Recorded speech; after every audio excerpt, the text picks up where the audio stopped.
Hey guys, Robert Fix It here, and today we're tackling oil leak number 2.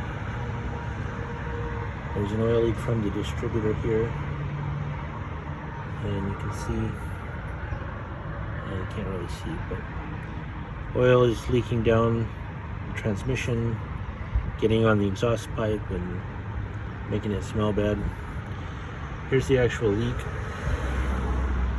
As you can see, that O-ring is probably toast. It's kind of collecting here.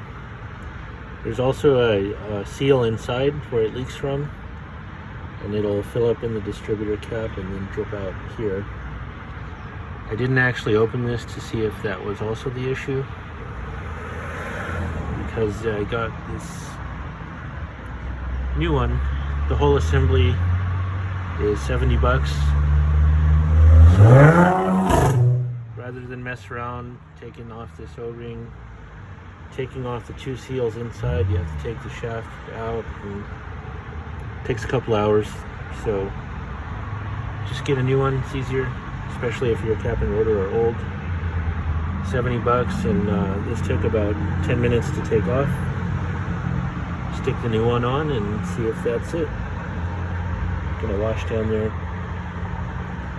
While you're here, see that hose on my car looks a little bit swollen, so I would suggest inspect around the area and see if there's something else that might need work.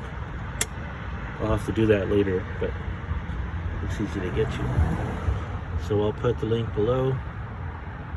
$70, distributor, new seals, cap and rotor. Thanks for watching.